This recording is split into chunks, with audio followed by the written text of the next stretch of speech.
Jason in Philly. He says hello and he's on Mad Dog Unleashed. Jay, good afternoon. It's your turn. How are you today, pal? I'm well, Chris, despite the Mets getting crushed. I'm hanging in. Yeah, they had a bad game today. What are you going to do? Go ahead. It's a no pitching behind the ground in Syndergaard. First thing before the baseball, I do agree with your friend Grant. If Beckham's such a headache, there's the door.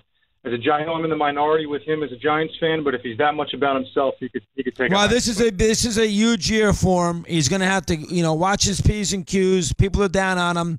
He's got that contract that looms. I agree with you.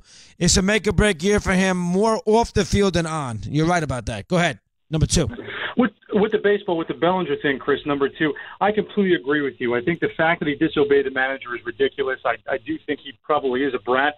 Do you think this is a trend as a whole, Chris, because the managers now, their authority is diminishing because of the analytics and the general managers have more of a presence, and that the players, not just Bellinger, but other players might think that they don't have to listen to the manager as much? Not in L.A., Jane, good call, because they like Roberts in L.A., and everybody knows they like Roberts in L.A. He's also an ex-player. I would think with the Dodgers that would not apply. I mean, you want to tell me some other place it would?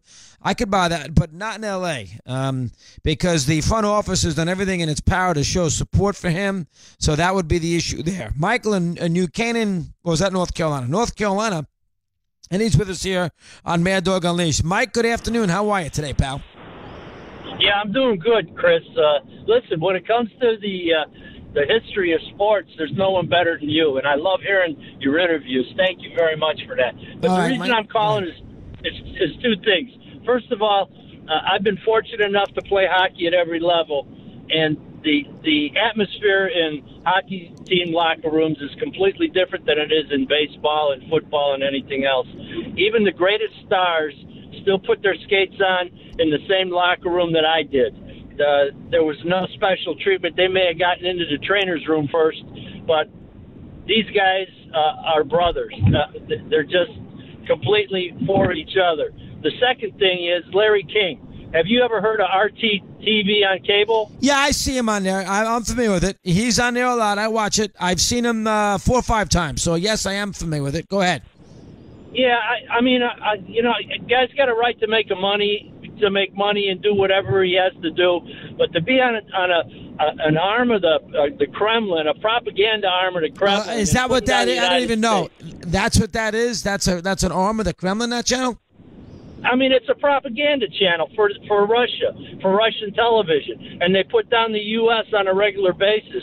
I lost respect for Larry when I saw him on that team. He's been a great broadcaster, great career. But why would he do something like that at the end of his career like that? I just don't get it. We got to ask him that. That's a good point. I don't know the answer to it. I didn't even know it was part of Russian television. I mean, I have seen him on it. I learned. Good boy. So I learned something. I don't have the. I wish I did. I do not have the answer for you there. John in Manhattan. Good for Michael in North Carolina. John, welcome. Your turn. How are you today, pal? Dog, Grant said 3 things that were ridiculous. One. He said he thinks that Eli Manning has 2 good years left or 3 good years left. Right. Based on what evidence? The guy's been horrible for 4 years. I mean, what would make you think that he has 2 good years left? Well, I mean, Gettleman obviously must think that. I mean, I agree. Eli's gotten a complete pass by the Giant fan. He has not been good for a while. He's shown you some flashes, but overall he's not been good. So this is a very, very big year for him. I understand that. All right, what's number 2? Go ahead. He said that Jerry West may go down as one of the top executives in NBA history. Come on, he is the top executive in NBA history. I mean, he's not going to go down as one of them. He's like the top guy ever. That's something to that, too. Drafting Kobe Bryant, all the things he's done. I buy that. Number 3.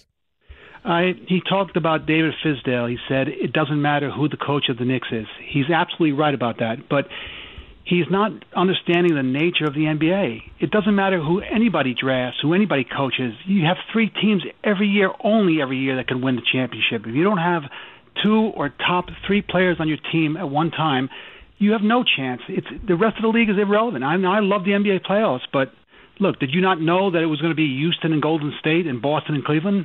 Well, you didn't know about Boston and Cleveland. You didn't know about Boston because of the injuries in Toronto. But yes, I agree with everything you said there about that with the NBA.